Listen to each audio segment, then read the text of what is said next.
But yeah, my dad stole 80,000 of my boss's money, and then tried to kill my dad. But luckily, it didn't work. I was 23. I didn't know how to kill anybody.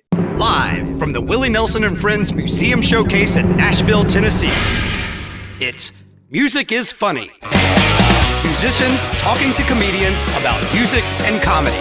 With your hosts, Raelyn Nelson and Jonathan Bright. Smoking, I'm so high, I keep toking, I'm drunk, but I'm still drinking too. Welcome back to Music is Funny. I'm Raelyn Nelson. And I'm Jonathan Bright from the Raelyn Nelson Band. And today, we got a very... ridiculous and unnecessary intro for you, apparently. Yes. She said it. We got a very informative podcast for you today. You wanna listen to this. A lot of good tips in this one. Brandt Tobler. Hey, Brandt. How are you guys? Good. How you doing, man?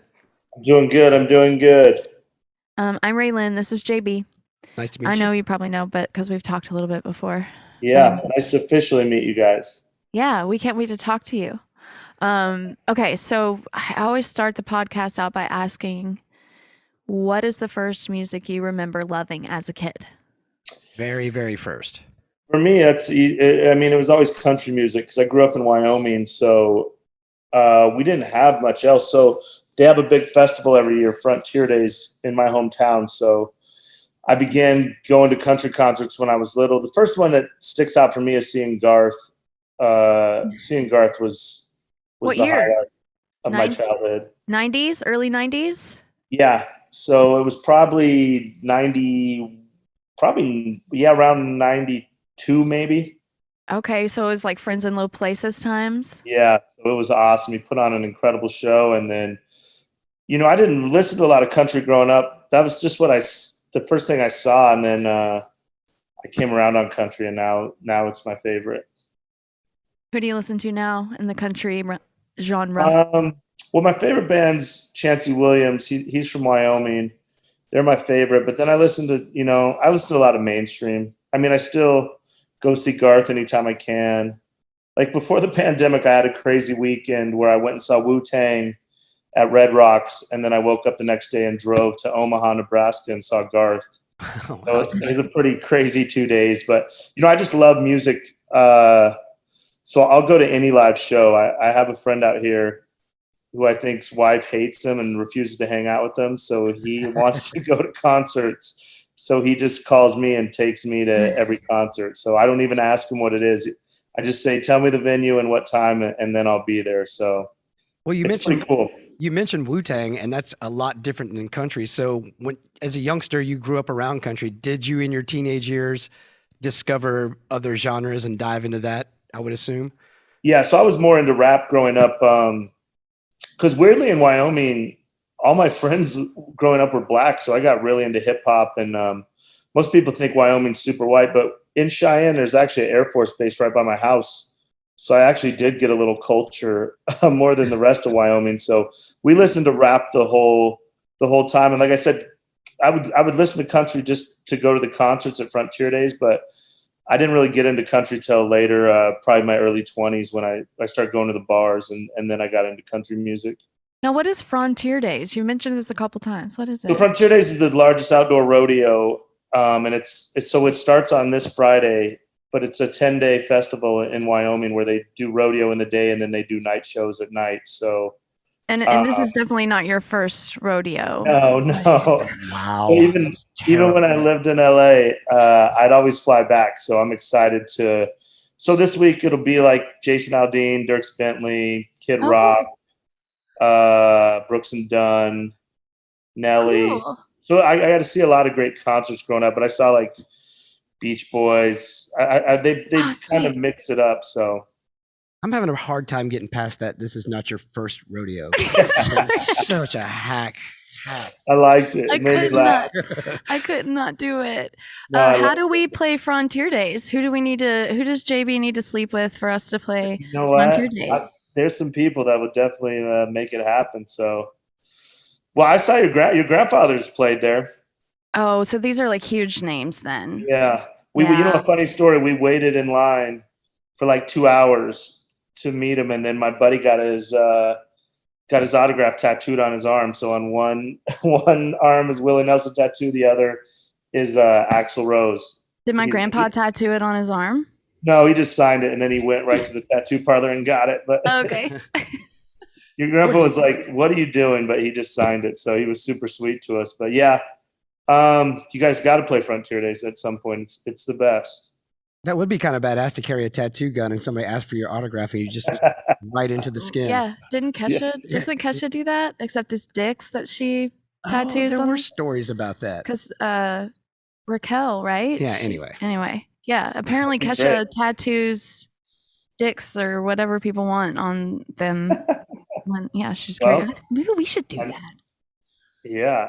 Let's see how bad you want this autograph, because it's here forever. Exactly. So what was it like growing up in Wyoming? That's wide open spaces, right? Yeah, it was different. It was a lot different than, because I left Wyoming and went to Phoenix and then Vegas and then Los Angeles. So it was different. Just small town. It was a great place to grow up.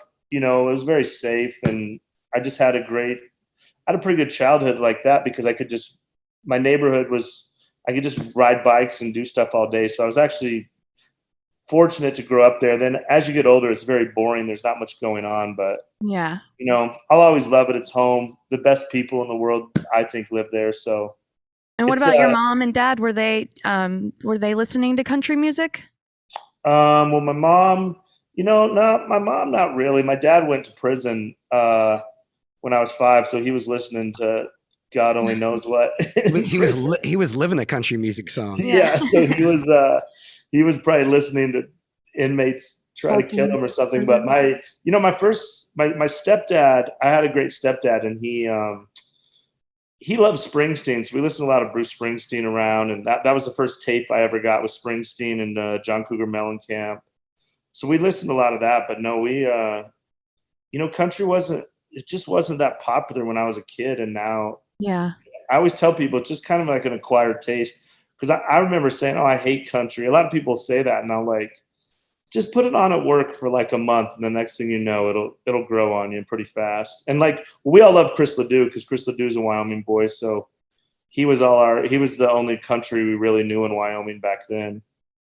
So, bringing up comedy, at what point in your life did you go, did you have favorite comedians growing up, or was that something you came at late? Yeah, who was your first favorite comedian? That was late, because there just wasn't any comedy in Wyoming. I'm sure the comedians you've had on, people are like, I knew I wanted to be a comedian. I just wanted to be like a PE teacher and basketball coach at my high school was like my goal. But I got class clown in junior high, and then I got class clown in high school. So I was always funny, but I just never, it just, never seemed like, it was just never even a possibility. And then I eventually moved to Phoenix, and I was going to junior college. I just hated college. And my buddy one time was like, "You should be a comedian." And I didn't know what to do. So I went to Barnes & Noble. I got a book. But then I was scared, because the first couple of times I talked into a microphone, I heard my voice amplified. It made my eyes water. So I was like, I can't be a fucking crying comedian. It would be so embarrassing. So then I chickened out for like another 2 years. And then one day I had talked about it so much, and my friends were like, "Are you going to do it or what?" So like I had like 15 friends show up, and I just had a couple drinks and I went for it. And then luckily for me, it went good, because I think I was so prepared from practicing and then chickening out. So actually the first time went really well, which most comics say they bombed. But so the first couple times I did really good. And then I bombed a long time after that, because I got pretty cocky. I just thought about how the comedy gods don't like that. Anytime I've ever felt good about myself, the comedy gods are like, okay, watch this. So I learned early. Back to the crying comedian. Yeah. Back to the crying comedian. Just instead of on stage, it was in my car on the ride home. Right. So you said you started that. Did you start comedy in Wyoming, or were you in Arizona? No, I started in Vegas. So I left Phoenix, and then I got to Vegas, and then I started in Vegas. There was just one open mic on Sunday nights. So, I just look forward to it. And back then there was like, the older comedians were so mean to us, and it was like, but we just loved it. A lot of the people I started with, because back then everybody was bullies.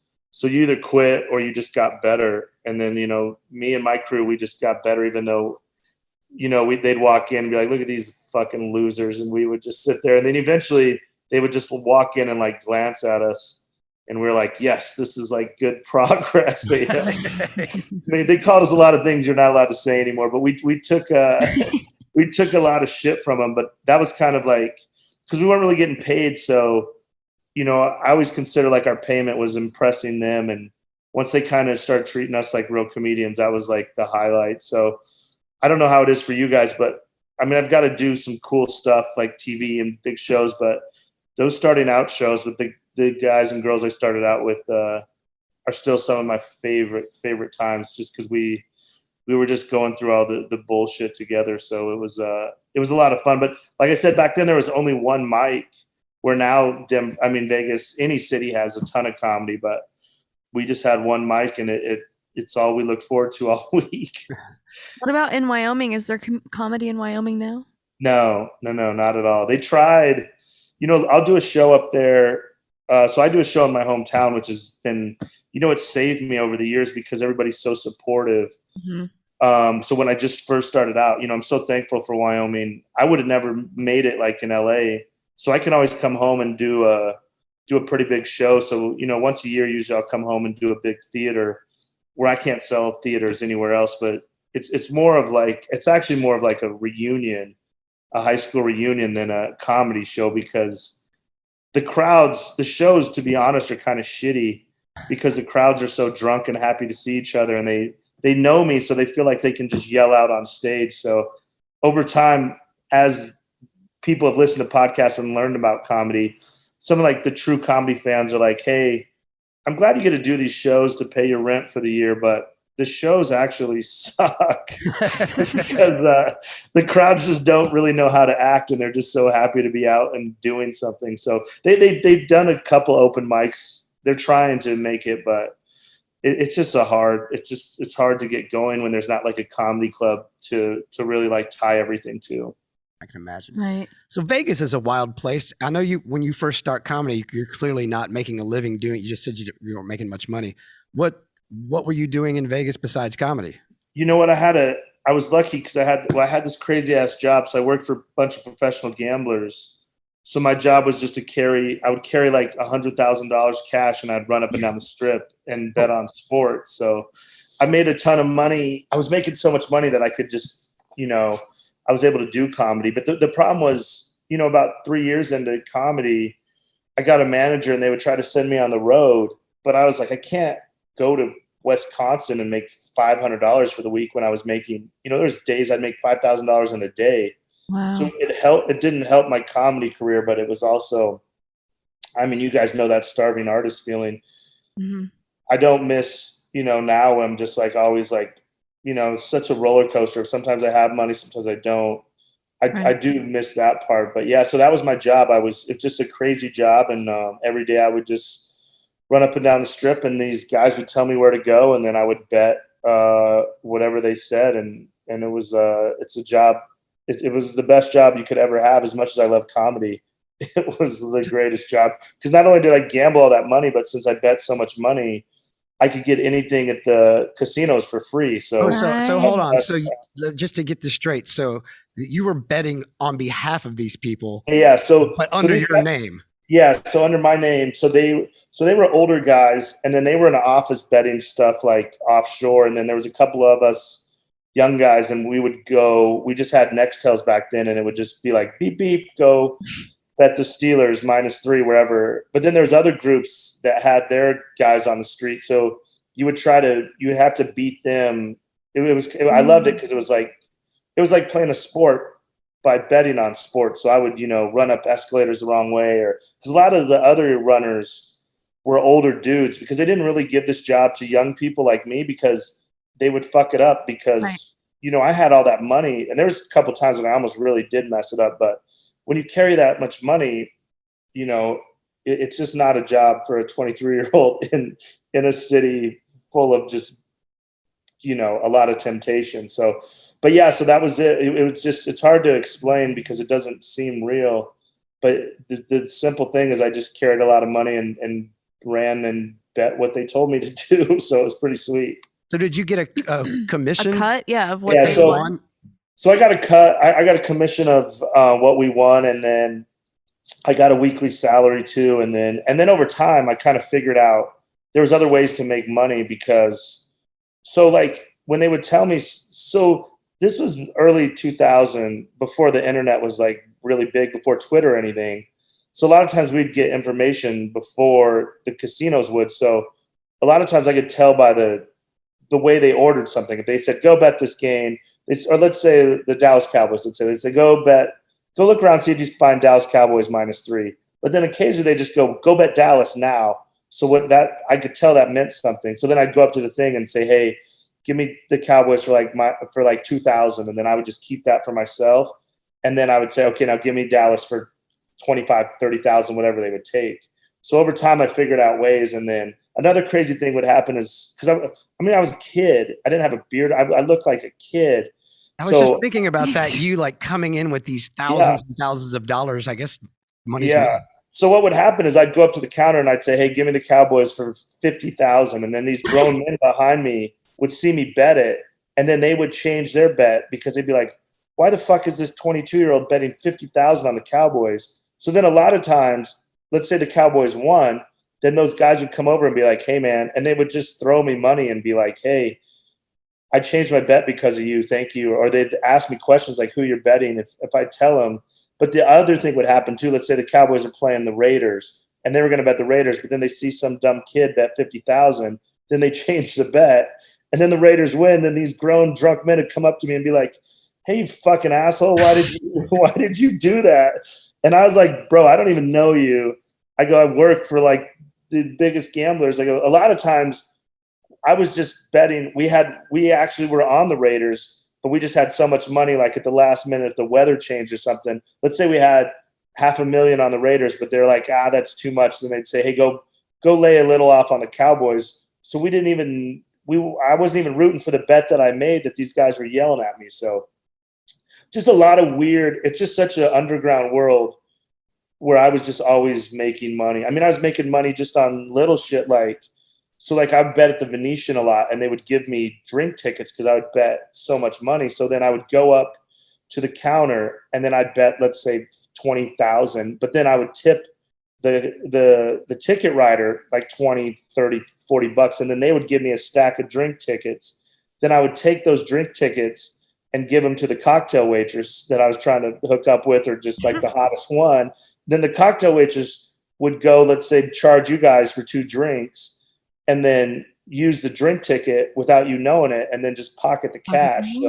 So then they would slip me money on the side like that. So there's just, I could tell you stories for hours of like, everybody in Vegas just kind of looked out for themselves. So it was, I just always had so much money, which I in hindsight, if I knew I was going to be a comedian and do all this, I would have saved it, but I just didn't. It didn't feel real, so I would just spend it, especially being around comics. So when I'd go to the open mic and stuff, everybody was broke, so I would just pay for everything, which was what I learned from. So my bosses were all multimillionaires, and they were like, I wouldn't say mafia. They're like kind of mafia guys, but just guys that always, you would never pay for anything around them because it would be like disrespectful. Like if I try to pay in front of my boss, he would have slapped me in the face. Like, what are you doing? I'd pay for everything. So then I kind of took that same mentality when I was around my friends, but it was just easier. So like if I went out with my boss, dinner would be like 3,000, but I could go back home to Wyoming and buy drinks and shots for everybody for 2 hours and it'd be like $90.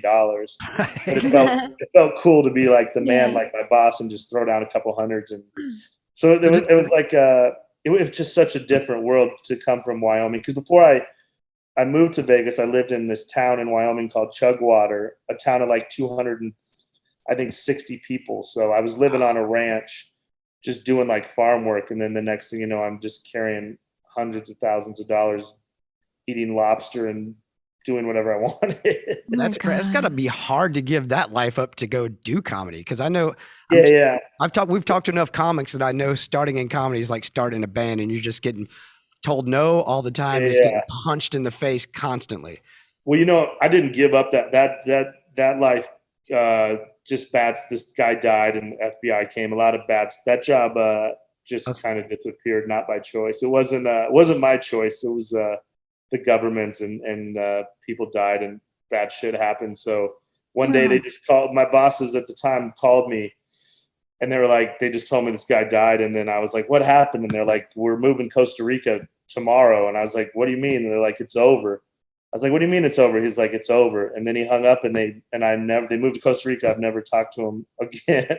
Wow. It was just over. That's just how that business was, just like, there's no unemployment or 2 weeks notice, or, there was, when people would get fired, or, when I got the job, there was no like application or anything. This dude's just like, yo, you work for me. And I didn't even know what the job was. I was like, what are you talking about? He's like, trust me, you want this job.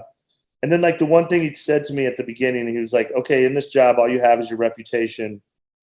When your reputation's gone, you're gone. And that's like pretty much all that they taught me with the job, is like, don't fuck up the reputation. So yeah, because whenever I do a podcast like this, I'm sure some of your listeners, every time some dude will hit me up and be like, yo, how do I get that job? Where do I? And I'm like, those days are all gone, man. Wouldn't it be funny if I was like, Brandt, we have a surprise for you, and they came on right now? They came out. You remember your bosses from? You back in remember the your day? boss? Hey, let me tell you something. I would be surprised. I'd be like seeing a ghost. I'd be like, holy shit. Because I wrote a book about all this, and some of the people I worked for weren't really thrilled about the book. Right. But I'm also like, yo, the stuff I didn't say, you should just be happy. I mean, I did talk about some stuff that they probably didn't like, or they found out some of the shit that I did that they probably wouldn't have, that they didn't like. Because like I said, everybody was doing shit under the table. That's just how the business worked. So when my book came out, I got a few messages that they weren't happy. But then, I said, remind them of what I didn't tell. And then I never heard anything after that, because I think they realized what I just told very little entertaining stuff instead of what I could have told, and caused Which a lot is of what you'd like to tell us now. No, just right now. I'm kidding. I'm teasing. Let me tell you this story about. What was the name of the book? We got to get that out. Yeah. It's called Free Roll. Free Roll. So it's called Free Roll. It's available anywhere. I'm so proud of it, because I'm an idiot that should have never wrote a book. And but it's on. I recommend Audible, because I read the whole book, so people tend to like that. But it's on Amazon or anywhere you get books, or you could just hit me up and just Venmo me or whatever, and I'll send you an autographed copy. But yeah, I'm really proud of it, because like I said, I'm an idiot. I dropped out of junior college. I never ever dreamed of having a book, and then I wrote it, and I got the first copy. I was sitting in a Chick-fil-A in Phoenix, and I was just looking at this book, and I just started crying. I was like, holy shit, I wrote a book. And then I was like, what if nobody buys it? And then I was like, well, who cares? I wrote a book. I'm an idiot. I'm not supposed to write a book. And then everybody bought it. And so it's just cool now when I go to my friend's house to see it, on their bookshelf or coffee table or in the bathroom. And maybe, I'm sure sometimes they just put it out because I'm coming over, but it's still so surreal to sit down and just glance and be like, that's a fucking book that I wrote. I'm an idiot and I wrote a book. So if you're watching this and you've ever thought about writing a book, you could do it. Huh? Idiots can't write books, so that's what I thought. But I did it. I proved them all wrong. This is actually perfect, because we've got some long drives ahead of us, so we can get let's do his it. book on Audible and kill We some tried ads. to Throw it on there. Miss Pat, and then it got super heavy, and we were like, oh. We switched to a Doug Stanhope book. Yeah. That got us So we 7 or went- 8 hours down the road.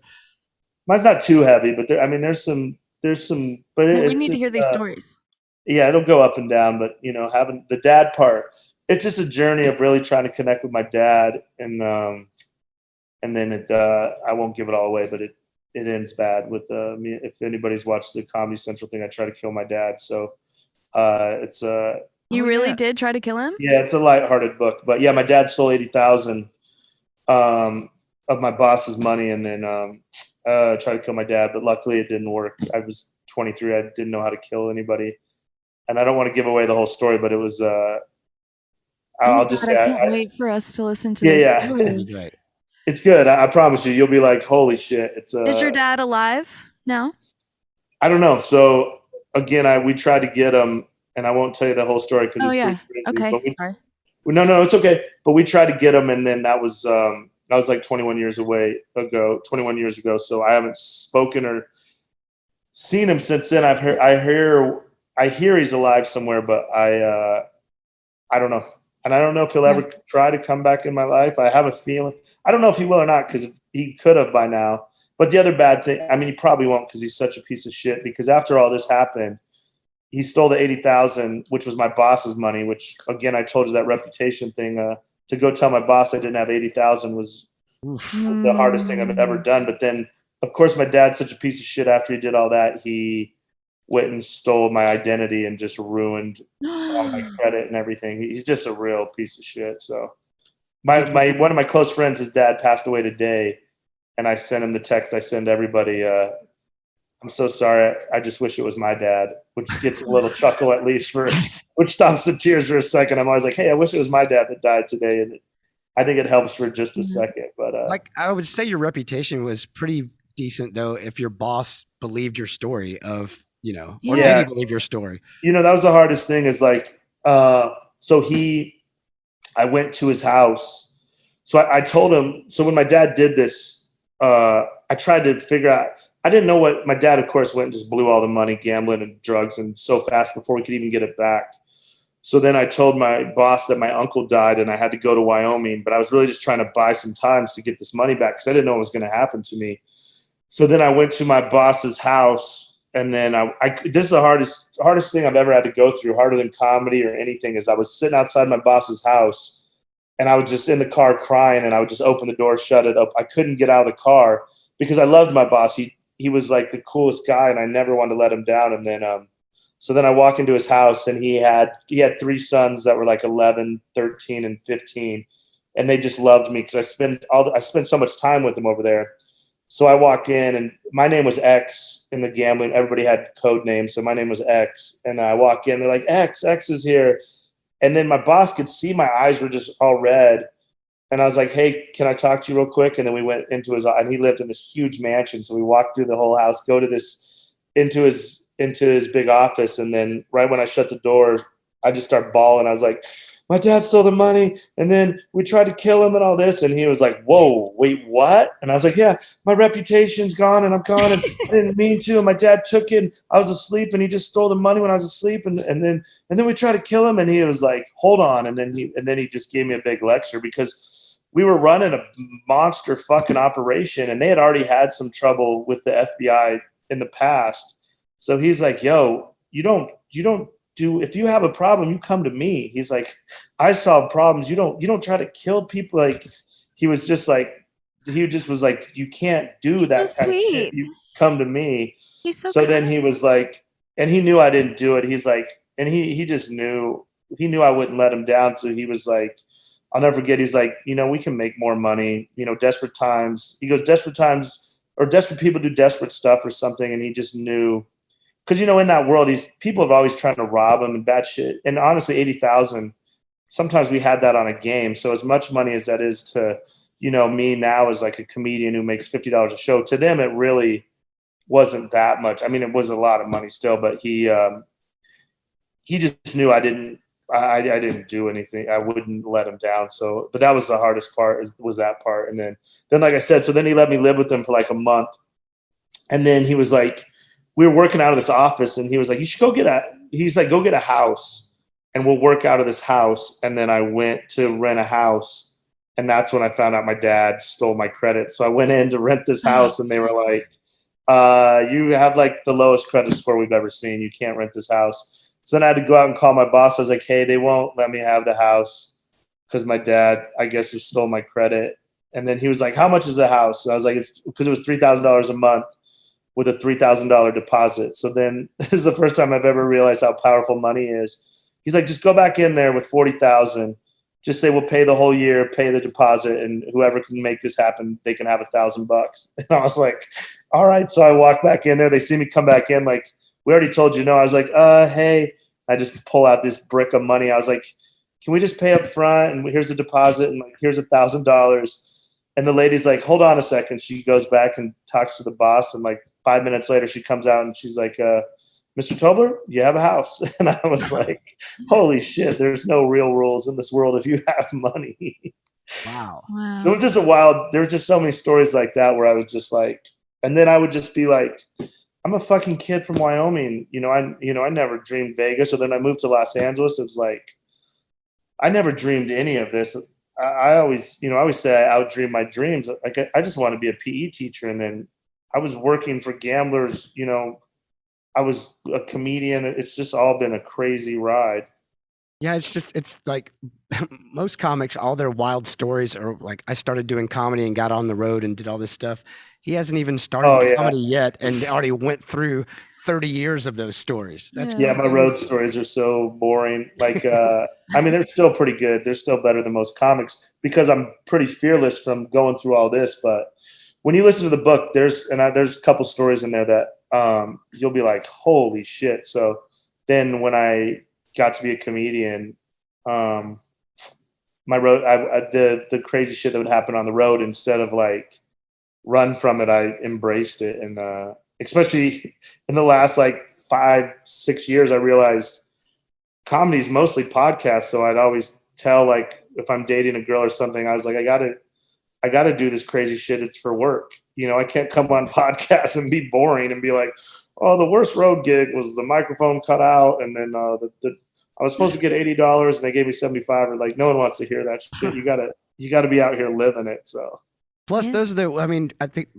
Stanhope was talking about that, how you only have your best show one time. It's boring. The ones you remember and get and talk about with your friends, it's always the worst times that you have. Those are the stories that you make that are the funnest to talk about, you know? Well, you know what, Stanhope, so, and like I said, we only had one show in Vegas and I was making all that money. So then back then, Stanhope wrote this blog like on MySpace, and he was like, if you're a comedian, you got to just do this shit yourself. You can't wait for the clubs. So then I reached out to him and said, okay, I'm going to do shows in my backyard. And of course, Stanhope said yes. So then I started doing these backyard shows because I had a ton of money. So I would just let the artists come. So I built a stage, got kegs of beer, porta potties. I just paid for it all myself, and then would sell tickets. So then then Stanhope said yes. And then so like my first show was like Tig Notaro, like 60 people. And then the second show was like Brody Stevens and Morgan Murphy, like 80 people. Wow. Third show was Doug Benson, 100 people. Fourth show was Neil Hamburger, like 125. Fifth show was Stanhope in my backyard. I sold 260 tickets, sold out. People flew in from all over the country. Wow. And then I got evicted the next week, but it was worth it because Stanhope played in my backyard. And then Stanhope, he's like talked about in his book and other, you know, so I have these videos of just me opening for Stanhope in my backyard. And of course he came out in true Stanhope fashion, just gets on the mic. It's like a Thursday night at like 7:30. And he's just like, hail the Nazis, and just yelling this crazy shit to fuck with my neighbors. But then he was just in true Stanhope. So that was one of the ways I used all the money I had to kind of help my comedy career, because nobody in Vegas really would give the locals a chance because there was comedy clubs, but people just wanted to work Vegas. So if you're a headliner across the country, you would just take a step down to work Vegas. You know, you'd come there and feature, or features would come host because they just wanted to play Vegas. So the local clubs, they would never give us a chance. So luckily Stanhope wrote that. And then I did those backyard shows, and then that gave me a little notoriety, because this is way before a pandemic and all that shit. Nobody did backyard shows. I was like kind of the first one to do it. So then when I'd go to LA or some places, people would be like, oh, you're the backyard dude that does the big backyard shows. I was like, well, I used to, but yeah. Now I'm evicted. Very punk rock move. I love it. Yeah. It was cool. But it was like, it's not as punk rock because I just had a big budget. It was punk rock with a monster budget. Yeah. I could spend, but it was easy to get the artists because like Stanhope, I just said, you can have the whole door. So 100% door deals were easier to get the artists I want to come to my backyard. Yeah. And we've got a lot of comedians on because our first, same thing. We just reached out to Doug when we decided to try and do this, and he said yes. And once you got Doug's, and you can drop that name for the next few, in the next 2 or 3, like, oh, I saw Stanhope was on, so I had to, come on. Yeah, 100%. He helped me so much in that. So once he said yes, it just, when I'd reach out, everybody respects him so much that he helped me in more ways than he'll ever know. But he was such a dick too, because he knew. I told him before, because we were doing it through this brown paper tickets that he recommended. So I had to wait on the check. And then he told a young comic to come over and be like, hey, Doug wants his check. And I was like, oh, fuck, because I didn't have the check, but Doug was just fucking with me. But then, so I was then like, I guess I just got to pay Doug out of pocket. And then he told me, oh, I was just fucking with you. But that was the beauty of Doug, is he was so sweet and nice, but he still just would mess with you, which I always liked that. What comedy used to be, when you could give each other shit and kind of fuck around without everybody telling on you for. Yeah, I miss those days. Those are my favorite days. That whole tough crowd, I say it every episode. I think of course. That tough crowd era, it's like I miss the ball busting from the old days. I love it, man. I mean, that's what I always, Charles Barkley said it one time. He's like, about how he missed sports. He's like, I miss the locker room. It was the most racist, homophobic, misogynist, worst place. And he goes, and I miss it every day. And like I said, what I was saying earlier, when those older guys were dickheads to us in the old days, I miss that, because it was so fun trying to convince them to like us. And then when they finally did, it was just so fun. And then now a couple times I've tried to bring that back here in Denver, and there's a fucking 7-paragraph Facebook page about me making fun of somebody that, you know, they started GoFundMe for him. They get $10,000 because I called him a pussy or something. It's just, it's so dumb. But they're the same comics that are like, I love Patrice. I'm like, all your heroes would fucking hate you, you dorks. Yeah. Patrice was brutal. Yeah. Savage. Okay, so I heard that you is it true that you've never paid to get into a show, that you know how to sing? No. I mean, I have occasionally, but I sneak into everything that I can, which is How did that start? What it started just being broke, and then it came to the point where I just like the, you know, I was always competitive growing up. I did sports, and then now, you know, there's not anything competitive. So it's just kind of, and I just hate authority.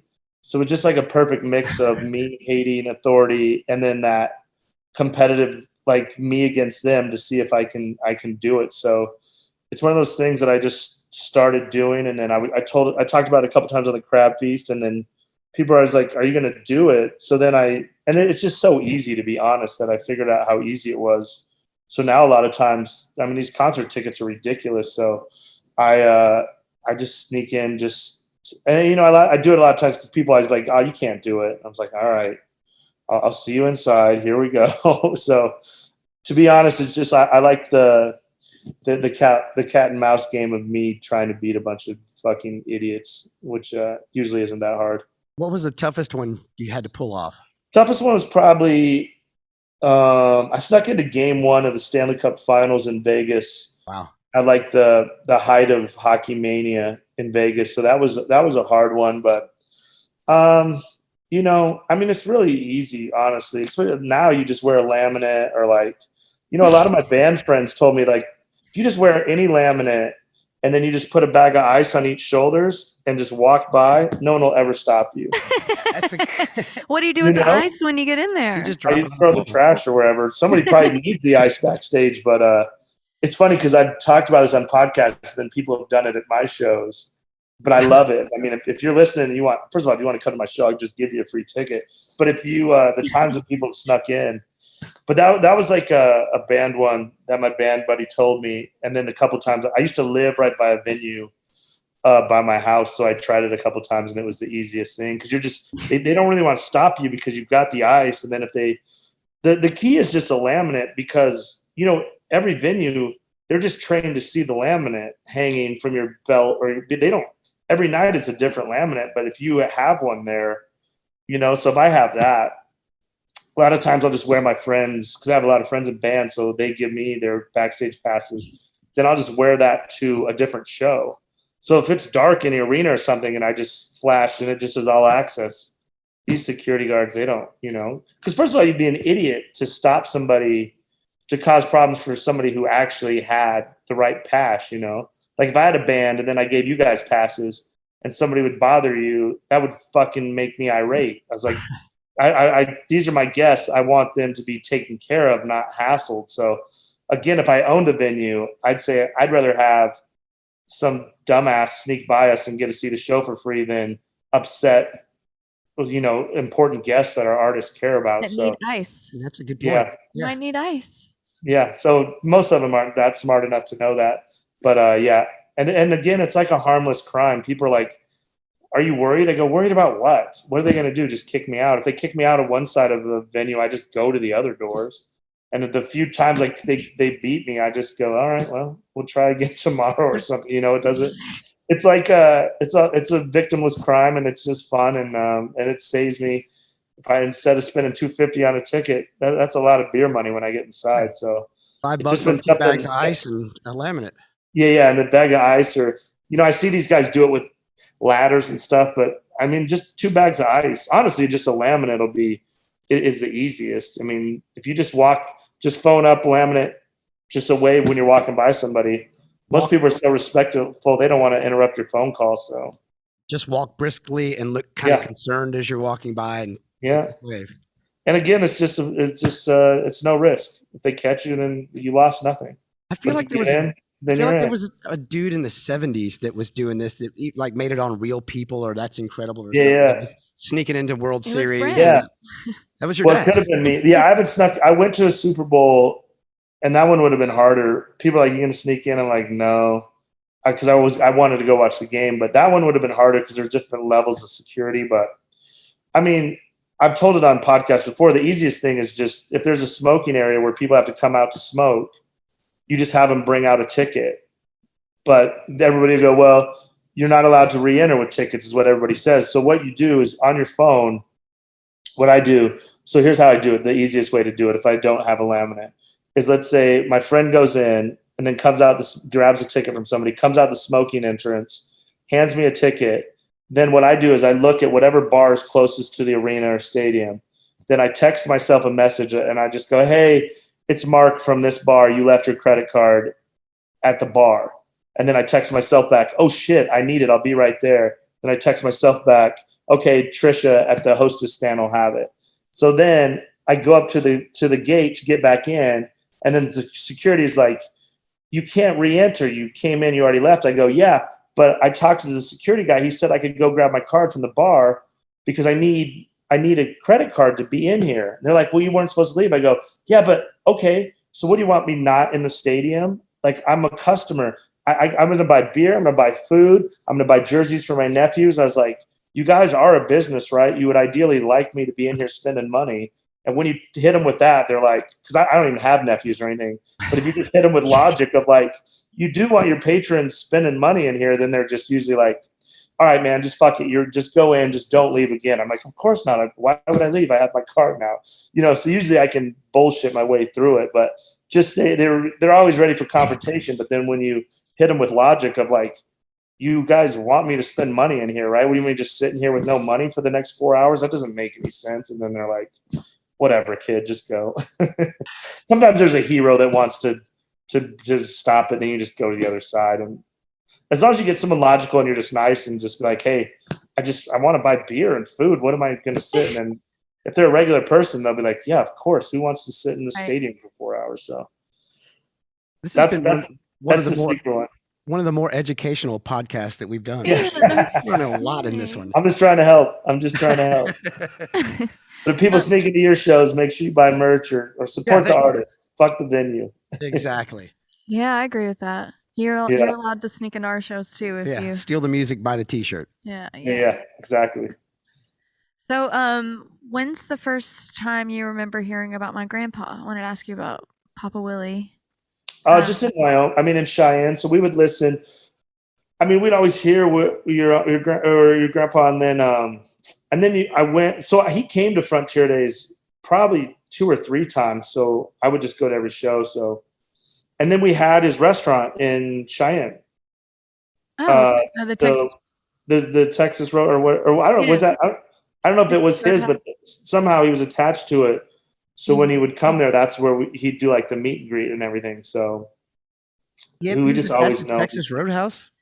Yeah. I think he was. And Taco Bell for a while because Taco Bell. The IRS. It's a great tune for that one. Yeah. You pay those back. So who doesn't know him? But I was lucky enough to get to see him a couple times, so that was cool. And did you get to meet him at the Texas Roadhouse? Yeah, super sweet. I couldn't believe how short he was. Smaller than I thought. Yeah. Because I just see him on TV. He's just such a, he's probably the first celebrity I got to meet in person. So, of course, now that I meet celebrities, that's like the one thing I take away most of the time is how they're always shorter than I thought.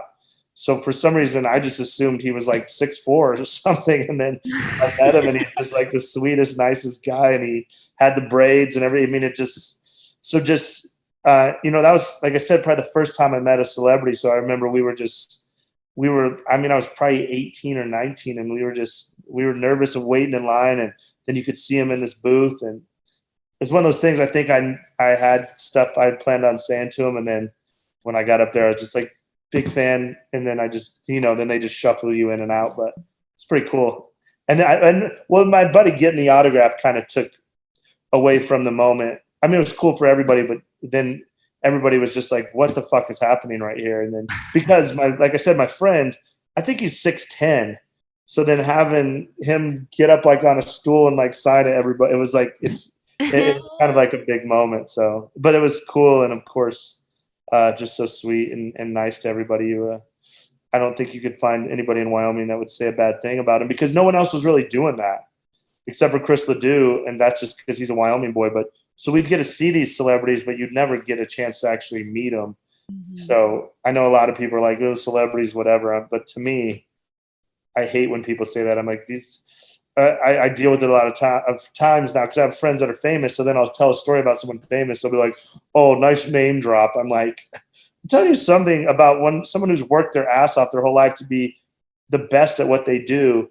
You want to tell me about fucking Josh at the cubicle at your work, another boring story about him, or do you want to hear a cool story? So for me, it was always cool, and that being the first one was like, I just remember him being so nice to everybody. Yeah, he's always been one to take time to be with the fans. Yeah. He's always told us to be nice to his fans and that they were important. They were the most important. And I look up to him, and we have something in common that I don't want to say out loud on this podcast, but a certain agency might look for me one day because I dealt in cash a lot, and I haven't had a lot of correspondence with them in about 24 years. So I might have a conversation with him one day about. You might be doing a Taco Bell commercial pretty soon. Unfortunately, I don't think they'll mess with me, but yeah. Where were we when it doesn't matter, but we found on YouTube where Chris Christopherson did a video commercial for the tapes. I'm not going to even say it, but the tapes. Mm-hmm. And the 3-letter government agency tapes. Yes. And it was so cute. He had so many people come to his aid in that time. He had just built up a lot of good friends. And then when they auctioned off all his shit, all his friends showed up and bought it. And gave it back to him. Gave it back to him. That's just the coolest story. Yeah. What happens when you're not everybody? He had a shitty manager that really just, fucked him over. That wasn't. Yeah. It wasn't he was. Well, yeah, because you trust people, and then I don't have any excuses. I just did what I did, but I'll blame it on my manager at some point. Yeah, you should maybe. Yeah, that's what they're there for. Just say you had Papa Willie's manager for a while. That's hilarious. Where are you guys recording this at? That looks like a cool. It's the Willie Nelson. Well, what is it? Yeah, Willie Nelson and Friends Museum and Showcase. There it is. Oh, looks awesome. What city are you in? Nashville. Oh, you guys are in Nashville? Oh, that's cool. What's a great set? From the Grand Ole Opry House. Yeah. That's what they call it. And Opryland, and it's kind of, or Opry Mills. It used to be Opryland, which was a cool theme park when we were growing up, but now it's just a big shopping mall. Do you ever get to Nashville? I've been once, and I want to go back. I went and saw James Taylor there, and it was incredible. And we were just there for the night, and I went and saw James Taylor, and then hung out just down on Music Row or whatever it's called. Did you buy the ticket, or did you sneak in? I bought the ticket. I had girlfriends don't like sneaking in, so I had to. Sneaking in is kind of a one-man job. So the girlfriend at the time wanted to see James Taylor, so we just flew in. I'd never gone to a Cubs game. I wanted to go to Wrigley, and then she wanted to go see James Taylor, and I wanted to see James Taylor too. So we had a crazy 3 days. We went and saw James Taylor, and then we flew to Chicago, and we went to Wrigley, and then we flew to Milwaukee. Milwaukee was doing like a music festival, and our favorite like music as a couple was Keith Urban, but my favorite band growing up was Counting Crows. And for some reason, the Counting Crows were opening for Keith Urban in Milwaukee. So I was like, well, we got to go to that. Cool. So we got to see it. It was a great show because I just love the Counting Crows. And then, we never got married or anything, but that was like our songs were Keith Urban songs. So it was quite a 3 days. So, but I'd like to get back to Nashville. I think I just want to pitch this idea. Oh no. What if there's this guy who's working for these men, you're doing your cash money thing, but you still want to sneak into shows. You can't find a girl to go with you because this is your thing, sneaking into shows. Even though once you get in, you could buy them whatever you want. We have to sneak in. And like it goes through all these scenarios, and then eventually you sneak in and you see some other girls sneak in, and then y'all meet. It's like a great rom-com. Yeah, I like it. I hate it, but if you decide it's an idea. If you decide to do that skits on your YouTube or something, then you can just put my name in the description as a co-write. I like it. The only hole in it is I would want to fall in love with a hot chick, and hot chicks never have to sneak into anything. There you go. You get in for free always. My ex was like, we used to be like wedding crashers. I was like, really?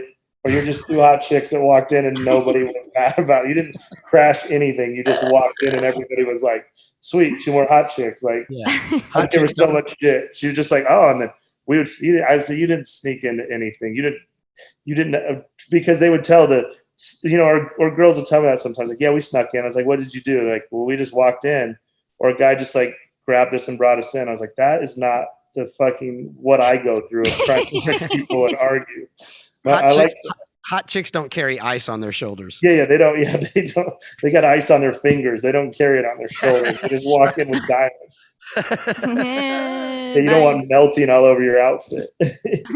So you're in Denver, right? Yeah, I'm in Denver. How'd you get from Los Angeles to Denver? Just hated LA, and I wanted to get out of there. So I was going to go to Phoenix or Vegas, and then all my family's in Phoenix. So it was a pretty easy choice. I mean, I was going to go to Phoenix or Denver, and then all my family's in Phoenix. So I came here, and it's just close to home.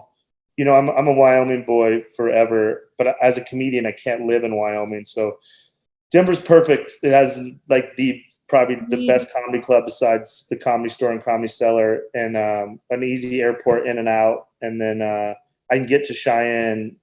Cheyenne's 100 miles north, so I can get home in an hour and a half whenever I need to be home, but I don't, I can't live in Cheyenne. It's just like, it's like my Vegas. I'll go up there this weekend and have 3 days of fun, and then I'll come back here and I'm going to go see Tom Segura for a night. Then I'll go back up there and for 3 nights. And it's like my little favorite place. I just can't live there. So ended up here in Denver, and I just love it. So I don't think I'll ever leave. Cool. Yeah. They got a wild airport in Denver. Yeah. Yeah, it's wild. That's for sure. I don't know how wild it is. There's a lot of rumors, but there's a lot of rumors. Right. I saw that. Who knows how wild it truly is? But yes, it's easy to get in and out of, so that's good. That's true. Hey, thank you so much for doing this with us. Oh, of course. Thanks for having me. Great episode. This is great. I've learned so much. It's already passed. I can't believe we're almost to an hour. I know, and I can't wait to listen to your book. I guess we're going to listen to it as a band. I appreciate want to hear all the stories. It's called, again, Free Roll is what you said? Yeah, Free Roll, and you can get it anywhere. Or hit me up on social media, and I'll send you one.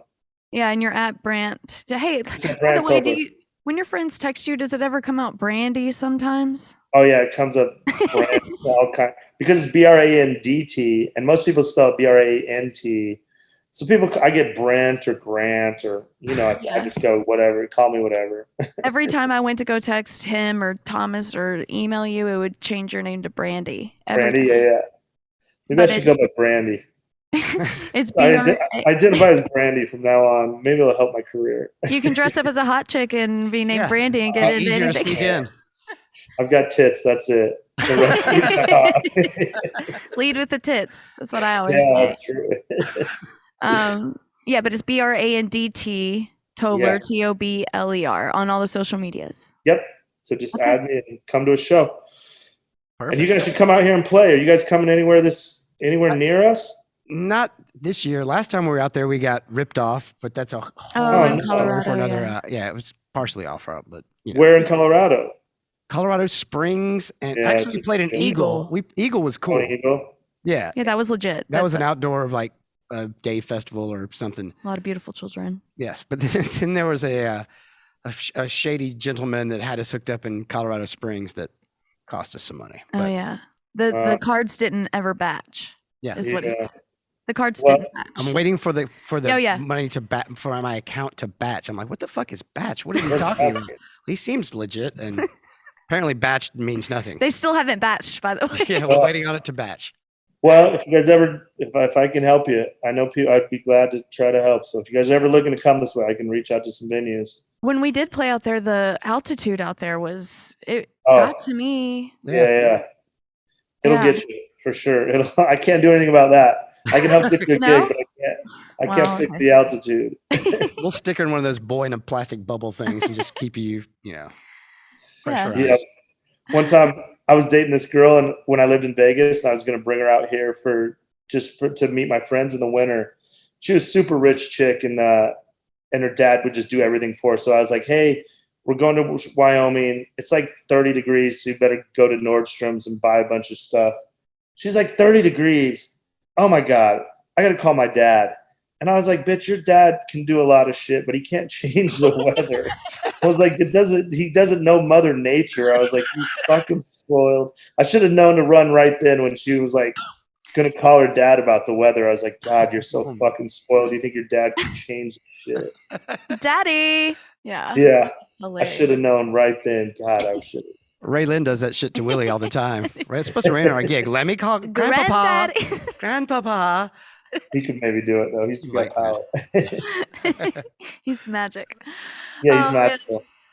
This is fun, man. Thanks for doing this again. And Yeah, of course. Thank you guys so much. Yeah, hopefully our paths will cross somewhere on the road. Yeah, if you're in somewhere. Nashville, we'll come do another podcast live and Yeah. come to the show. I'd love to come watch you guys, and hopefully someday I'll just come see you at Frontier Days. there you Yeah. go. There you That'd go. be perfect. Right on. All right. Thanks, man. Thank you. All right, thanks, guys. Brandt Tobler is my favorite comedian. I told you, very informative. I learned a lot. I'm never paying for another show again. Apparently, I can just walk in because I'm so hot. Oh, my God. Enjoy your groceries. Don't be an asshole. I know your mama's name. Enjoy your cigarettes.